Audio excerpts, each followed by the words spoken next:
Hola a todos, soy Miquel López de Gea y soy periodista del equipo de Palco 23. Es un placer saludaros a todos. Pasamos a la última ponencia en formato de entrevista de Sports Business Meeting para dar paso a la mesa redonda con la que cerraremos el programa. Desde luego, no podíamos dejar de tratar el mundo de los eSports y tenemos la suerte de poder hacerlo con José Ramón Díaz, quien se conecta virtualmente desde Málaga.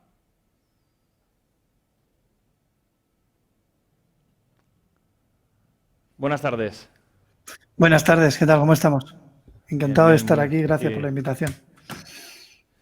Bueno, antes de empezar, me gustaría presentaros y comenzar la conversación. Os animo a preparar vuestras preguntas y colgarlas en la aplicación para que al final se las podamos trasladar. Os presento. José Ramón Díaz es consejero delegado y copropietario de Good Game Group. Con sede en Málaga, el mayor grupo de eSports de España, es dueño a su vez del club Vodafone Giants. Actualmente, Díaz está considerado uno de los emprendedores más influyentes en el negocio de los eSports en España. También es fundador del grupo Atlas Informática, fabricante español de productos gaming. Muchísimas gracias, José Ramón, por conectarte. Empezamos. Muy bien, muchas gracias. Bueno, primero de todo me gustaría preguntarte cuándo se han convertido los videojuegos en un espectáculo. Es decir, ¿por qué razones ha sido posible dar este salto? Bueno, los videojuegos son al final forman parte del ocio, ¿no? de una gran parte de la población y realmente si hablamos de espectáculo por retransmisión, por streaming, por cuando la gente ha empezado a consumir y a ver eSports, pues yo creo que el punto clave tendríamos que irnos a 2005, que es el nacimiento de YouTube. Hasta ese momento todo el mundo, mucha gente, ¿no? Todo el mundo, quiero decir, el consumidor de videojuegos lo único que hacía era jugar en su casa y a partir de que YouTube nace, pues hay una plataforma en la cual se generan y se suben contenidos de gameplay, de gente que está jugando a un videojuego donde todo el público puede ver cómo juega, ¿no? Entonces ahí es donde se empieza a generar pues no sé si llamarle sector en ese momento, pero toda esta forma de entender los videojuegos como entretenimiento, como espectáculo y sus retransmisiones, ¿no? Sí que es verdad, por eso, ¿cómo se crea especialmente el hábito de seguir los deportes electrónicos? ¿Cómo nace, cómo crece y cómo se engancha al público? Sí, a ver, los deportes electrónicos en sí, los eSports, nacen, hay dos momentos claves, dos juegos, básicamente, StarCraft y Counter-Strike, en el año 98 y en el 99, que son los que comienzan a generar, bueno, son realmente los dos primeros juegos, por llamarlo de alguna manera, competitivos, que crean competición online, multijugador. Y bueno, y con los cuales se empieza a crear el territorio, ¿no? También favorece mucho en aquella época, era una época de cibercafés, básicamente, para mi punto de vista es donde se crean y se generan las competiciones primeras de eSports, en los cibercafés, donde van los chavales a jugar a diferentes videojuegos y a competir entre sí. Y a partir de ahí, pues bueno, hemos ido avanzando y la realidad de todo esto es que, bueno, se ha convertido en una forma yo creo que es que al ser humano le gusta mucho ver y mirar lo que hacen otros. Quiero decir, es como igual que nos gusta ir a un estadio a ver fútbol o verlo en la televisión o un partido de tenis, pues nos gusta sentarnos y ver cómo otros juegan. Nos gusta ver hacer a otros lo que nos gusta a nosotros, pero bien hecho, ¿no? Entonces, bueno, es uno de los puntos fuertes, yo creo. Sí, en esa línea que lo estabas comentando, muchos aficionados al fútbol o al baloncesto no practican estos deportes. Pero ¿es necesario ser gamer para ser fan de los eSports? Pues mira, yo no era gamer y ahora soy un apasionado de los eSports. O sea, no creo que sea necesario. Lógicamente que tiene una barrera de entrada que si no te gustan los videojuegos y no los consumes, pues lógicamente es complicado que vayas a ir a ver una competición de videojuegos, ¿vale? Pero también es muy cierto que hay mucha gente que no compite y no juega, ya te digo, en mi caso, y que consume videojuegos, que consume streamings, que consume competiciones, ¿no? Que cada vez más de este público se está acercando. Con lo cual no creo que sea un problema el no jugar o el no consumirlo como tal. Entonces, ¿qué se debe hacer para llegar a un público que vaya más allá de los gamers? No sé si me he explicado. Sí, llegar al mainstream. Bueno, eso es lo que estamos, es uno de los objetivos principales, ¿no? Yo creo que ser, sobre todo, muy originales, buscar. Nosotros tenemos diferentes fortalezas y una de ellas es que somos completamente digitales y la parcela digital te da muchas maneras de innovar y de crear, sobre todo, contenidos diferentes con los que llegar al público, ¿no? Entonces, bueno, eh, luego también es muy importante pues que medios como Palco 23, por ejemplo, o cualquier otro público, medio, perdón, generalista, ¿no? O un canal de televisión, como actualmente hay programas ya de videojuegos y de esports en canales de televisión, pues bueno, contra más atención pongan en nuestro sector, lógicamente, pues más fácil tenemos llegar a ese público, ¿no? Que desconoce un poco lo que nosotros realizamos. Pero por el momento, ¿los eSports son un hábito exclusivo de las nuevas generaciones? No lo creo. O sea, de las nuevas generaciones. Depende de lo que, lógicamente, la generación Z, los millennials, son los que han nacido con esto ya, ¿no? Yo cuando nací esto no existía. Entonces, lógicamente, me he tenido que acostumbrar a ello. Pero creo que una de las cosas importantes que tienen los eSports, como tú comentas en la pregunta, además, es que es una actividad o un sector o una forma de entretenimiento totalmente generacional. ¿Qué quiere decir esto? Que es que estamos en el inicio. Eso se verá quizás un poco cuando pase el tiempo, ¿vale? Y veremos que los usuarios de hoy, los consumidores de hoy, que tienen 20 años, cuando tengan 50 años, seguirán consumiéndolo, lo harán con sus hijos, pues al igual que yo consumía, no sé, fútbol con mi padre, ¿no? Y sigo haciéndolo ahora. Pues es algo que el que consume a día de hoy esports y le gusta, no va a dejar de hacerlo cuando tenga 50 años, estoy totalmente convencido. Entonces, es un hábito que forma parte de su vida y que lo va a seguir haciendo, ¿no? En su momento de ocio. Claro. Me gustaría también preguntarte si lo consideras así, si es un problema que haya tantos juegos diferentes. Es decir, ¿hay desorden en el sector o debería ordenarse? Debería ordenarse, bueno, se trabaja en ello, como en todo. Yo no creo que haya, realmente no considero que haya un desorden, ni considero que haya variedad de videojuegos. Es un problema, quiero decir, si hago un símil con el deporte, en los Juegos Olímpicos, ¿cuántos deportes hay? ¿No? Y no considero que sea un problema. Hay unos que tienen más audiencia, que los sigue más gente y otros menos, ¿no? Lo mismo pasa aquí. El problema fundamental lo tenemos cuando consideramos que los eSports es una cosa sola. Y no, es que cada juego es un eSport. Entonces, es como hay que verlo, ¿no? League of Legends es un eSport y tiene su público, igual que Rainbow Six es un eSport y tiene su público, ¿no? Entonces, quiero decir que al final para mí no es un problema, es una oportunidad. Contra más haya, más variedad, a más gente puedes alcanzar porque no todo el mundo le gusta lo mismo. Entonces, bueno, yo creo que la variedad siempre es buena. ¿Por qué un sector digital como el de los deportes electrónicos no es global? Es decir, ¿cómo pueden los eSports internacionalizarse? Esta pregunta es que, vamos a ver, yo creo que, no por llevarte la contraria, pero somos de todo, o sea, no somos de todo menos globales, quiero decir, somos globales al 100%. Piensa que convivimos nuestro día a día en Internet. O sea, a mí a día de hoy, cuando mi equipo compite, me puede ver un muchacho desde Honolulu como desde Moscú, a través del canal de streaming, con lo cual globales a nivel audiencia lo somos desde el minuto cero. Pero luego, además, a nivel competitivo, cuando hablas de internacionalizar, yo te pongo mi ejemplo, ¿no? Nosotros en la misma semana estamos compitiendo con nuestro equipo de Rainbow Six, que son 5 chicos de Singapur, en la región APAC Norte, contra equipos de Japón o de Australia o de Tailandia, a la misma vez que estamos compitiendo en un Major en Europa de Rocket League y a la misma vez que estamos compitiendo en la Superliga Orange de League of Legends en España, ¿no? Quiero decir, si eso no es ser globales, ¿qué lo es, no? Nosotros yo creo que somos muy, muy globales.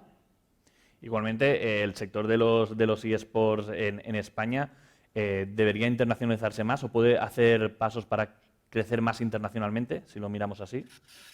Si hablamos a nivel organizaciones, a nivel compañías, equipos, bueno, pues hay de todo, depende ya de la estrategia de cada uno. Nosotros en nuestro caso, por ejemplo, como te he comentado, tenemos equipos fuera de España,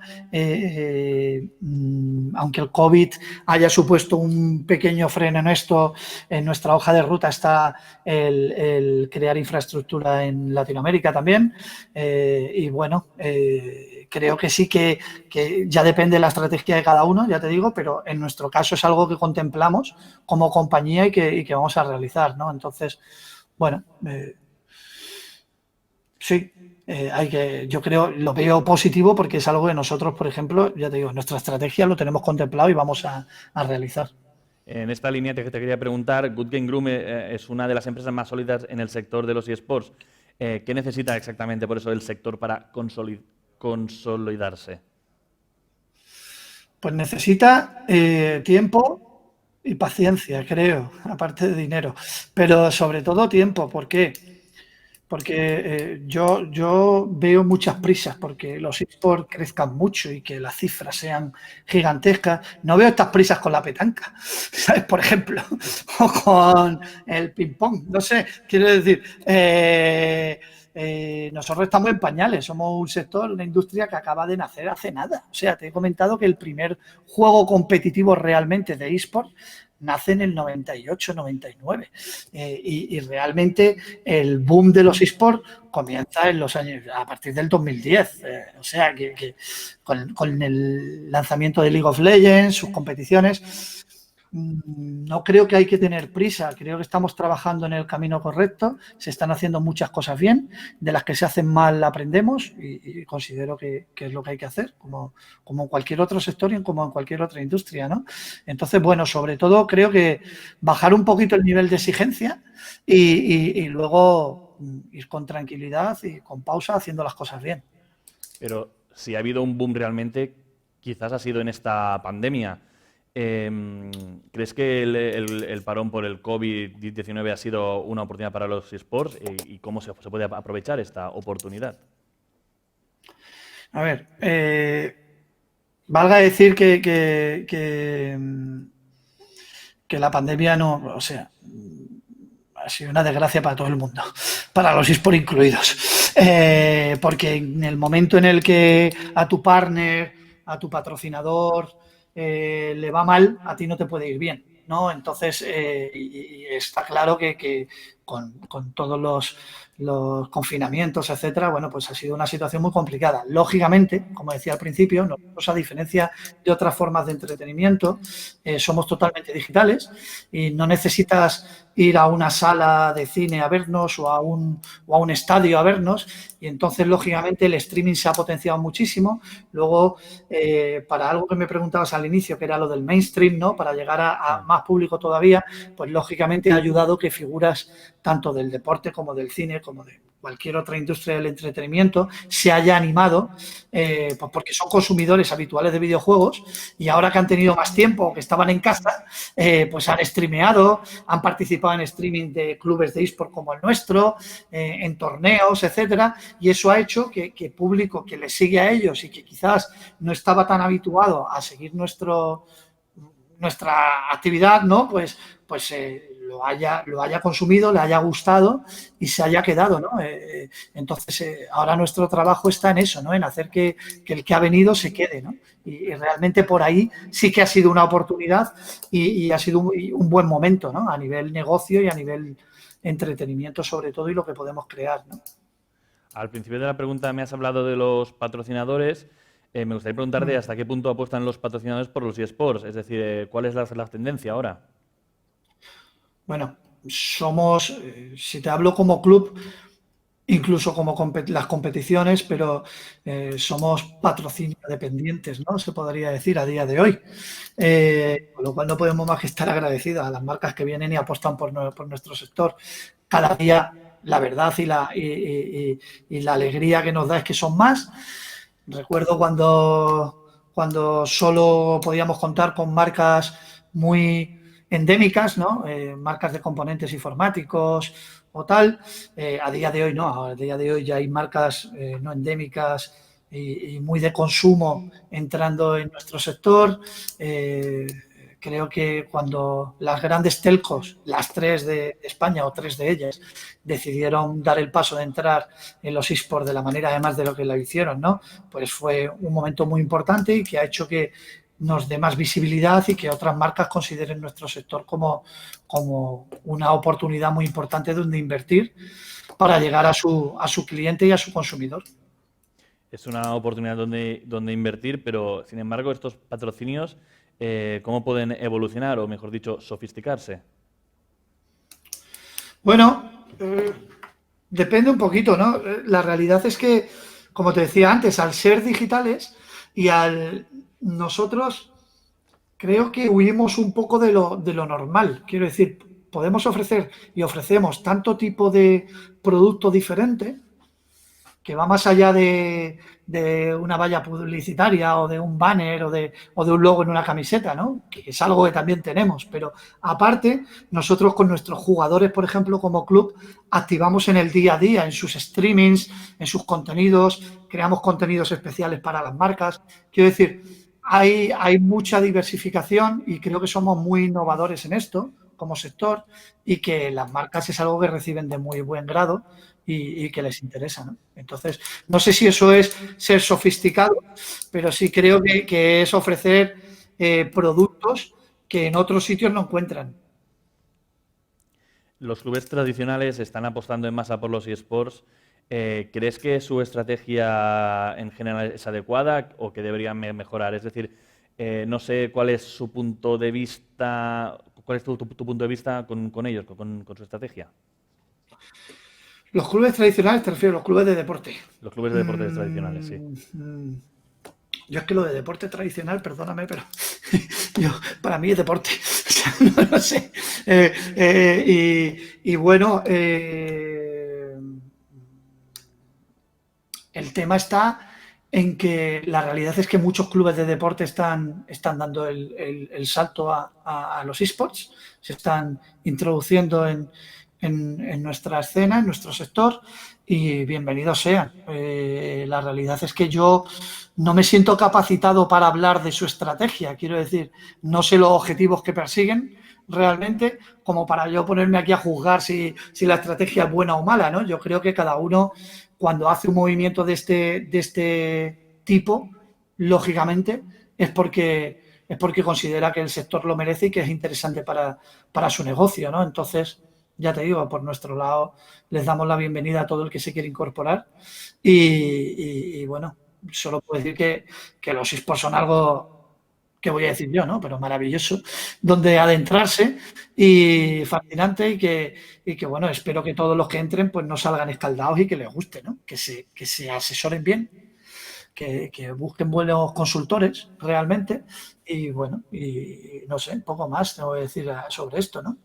Claro. Creo que bueno, perdona, te he interrumpido, pero No. Te quería... que bienvenidos sean, vamos, que nosotros aquí estamos con los brazos abiertos esperándole. Sí, sí, es verdad por eso que hay un momento que tendrán que convivir. ¿Cómo pueden convivir los deportes tradicionales con los eSports? Pero si es que llevamos conviviendo toda la vida. Quiero decir que no, no es que nosotros hayamos llegado aquí y hayamos dicho, no, fuera el deporte. El deporte es deporte y nosotros somos nosotros. Los eSports son eSports y el deporte es deporte. Quiero decir que al final somos formas de entretenimiento diferentes. Pues como existe el cine, al final donde sí competimos, que no sé si es convivir o no convivir, bueno, es que al final, dependiendo del usuario y del consumidor, pues ocupamos un tiempo de consumo, ¿no? De esa parte de ocio, de ese consumidor, ¿no? Que está ahí, que bueno, que hay veces que si solo tiene 2 horas, pues tiene que elegir si ver esto o aquello, ¿no? Pero lo mismo que con el deporte, te digo, con un programa de televisión o con cualquier otra cosa, ¿no? Entonces, bueno, ahí es donde un poquito existe esa parcela de convivencia, de competición también, podríamos llamar, pero por lo demás es que con cualquier otra cosa, nosotros llevamos conviviendo desde nuestro nacimiento con cualquier forma de ocio y de entretenimiento. Bueno, ahora me gustaría pasar el turno de la entrevista a nuestros espectadores que tienen algunas preguntas para hacerte, si te parece. Sí, claro. A ver. Nos preguntan, bueno, se acaba de crear una asociación de jugadores. ¿Es bueno que nazca un sindicato de jugadores? No se ha creado un sindicato de jugadores, hasta donde yo sé, se ha creado una federación de jugadores. A mí que los jugadores no la han creado jugadores, o sea, quiere decir que no está creada por jugadores profesionales que han creado, por esto digo lo del sindicato, ¿no? Además de que no es un sindicato, es la Federación de Jugadores de Videojuegos e eSports, ¿no? Y bajo mi punto de vista que los jugadores puedan tener una asociación, para mí es ideal. Yo no comparto el término federación, ¿vale? Porque el término federación, en el caso del deporte, sí que se ajusta perfectamente a lo que significa. Quiere decir que pues un deportista debe estar federado para competir en competiciones federadas, en fútbol base, en tenis, en karate. Esto no sucede en los eSports. Los eSports son propiedad cada videojuego tiene una IP tiene un dueño de su IP, que es el publisher, y con lo cual veo complejo y complicado el término federación aquí dentro. Asociación, sí. Yo como asociación, ya te digo, y ojalá pueda haber una asociación de jugadores donde ellos se junten además y donde realmente se pueda hablar. De clubes de eSports ya existe, ¿vale? Esa asociación la hace, en la que los clubes profesionales de España estamos dentro y ojalá que con la de jugadores pueda suceder lo mismo y que se cree algo así. Nos pregunta Marta, si fuera el presidente de un equipo de fútbol o básquet tradicional, ¿montaría un equipo de eSports? Hay un equipo de fútbol que no es tradicional. Es que lo de tradicional, lo digo, es que está siempre la coletilla por ahí. No lo sé. Si yo fuera presidente de un club de fútbol, lógicamente depende de cómo me fuera el negocio en el fútbol y de la capacidad que tendría, pues indagaría e intentaría meterme en aquello que me pueda ser rentable y que me interese, ¿no? Si estos son los eSports, pues ¿por qué no, no?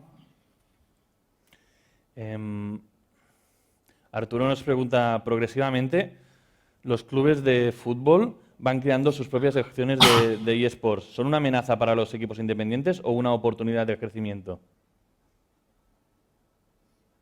Amenaza, ¿no? Nunca pueden serlo, ya te digo, al final lo que hacen es alimentarnos, ¿no? Quiero decir,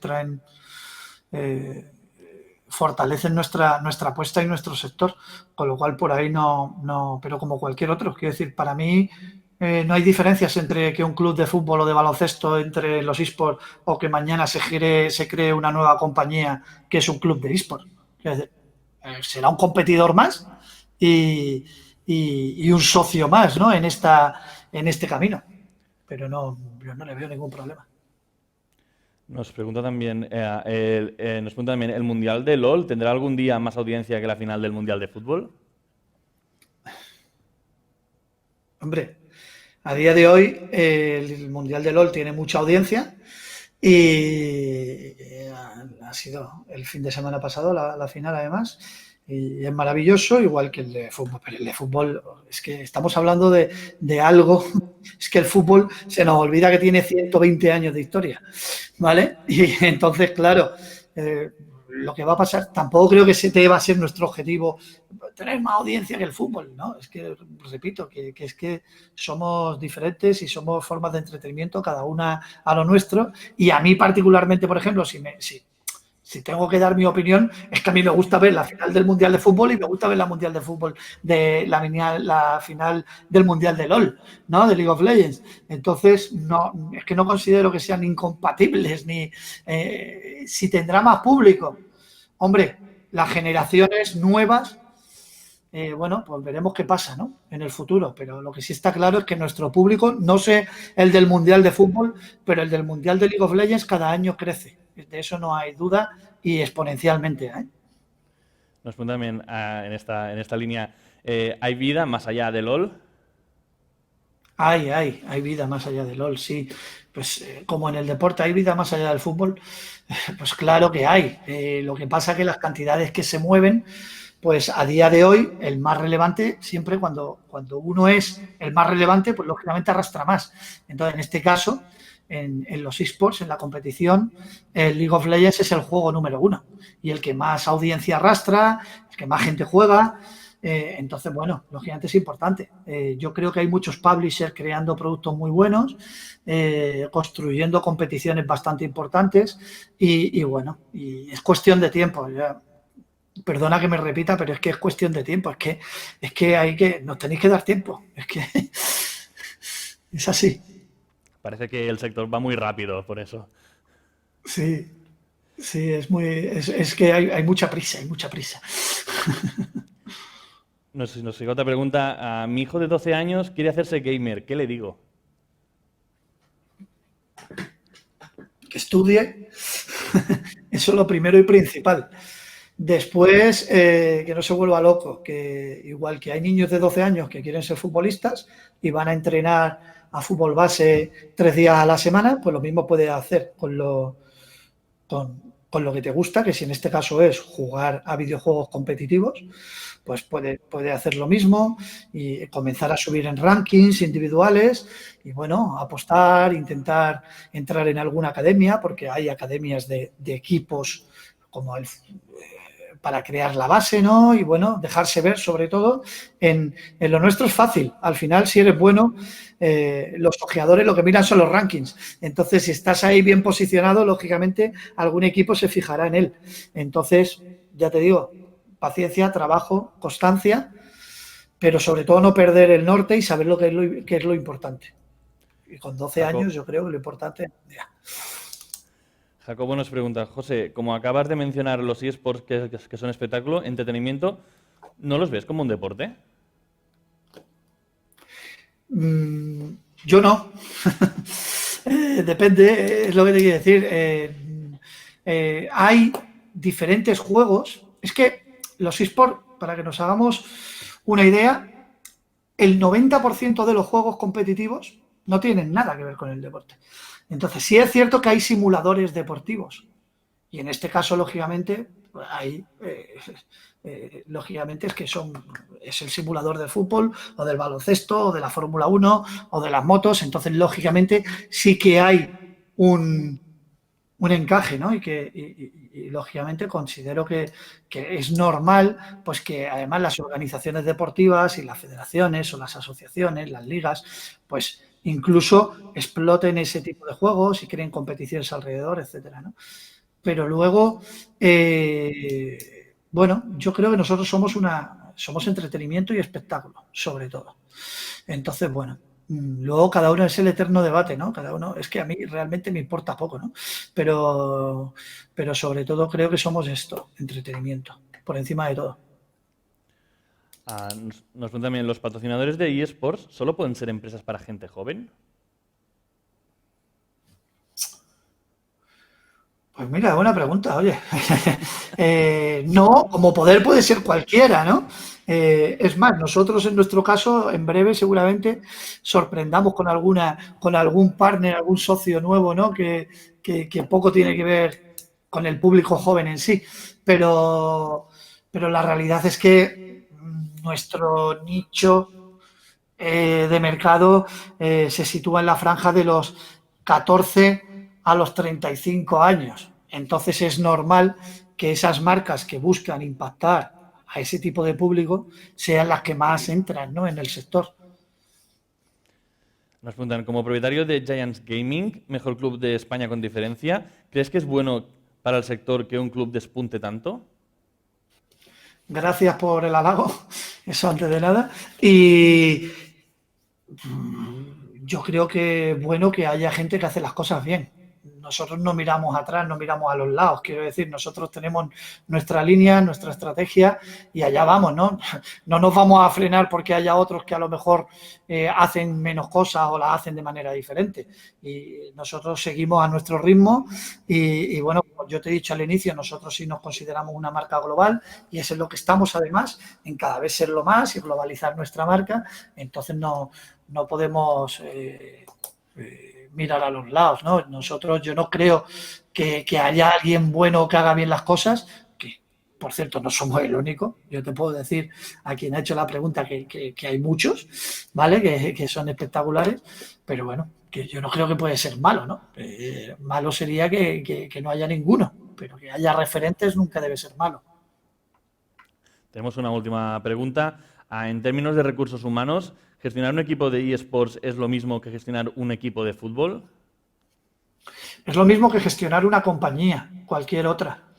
Nosotros tenemos diferentes empleados, si hablo de la mía, más de 100 actualmente, y bueno, en la parcela deportiva, de competición, hay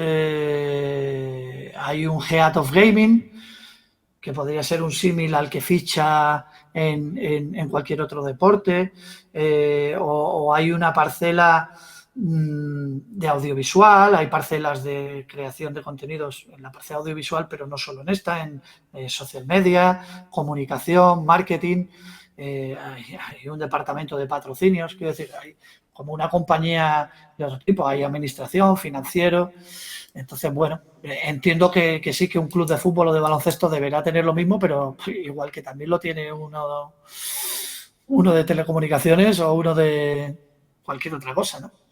Al final somos una compañía con diferentes departamentos y bueno, intentamos cada vez ampliar más en las vías en las que nosotros necesitamos desarrollarnos. Bueno, terminamos aquí. Muchísimas gracias, José Ramón, por aportarnos tu visión. Ahora hacemos una pausa, la última... Uy, perdona. Es que vamos con retraso y yo te oigo y te respondo. Muchísimas gracias. Perdona. Bueno, pues esto, agradecerte el tiempo que nos has podido dedicar. A vosotros, gracias por invitarme. Ahora hacemos una pausa, la última de Sports Business Meeting, y volvemos a las 17:40 para hacer un breve repaso de todas las ideas planteadas hasta ahora y una mesa redonda. Os esperamos en unos minutos.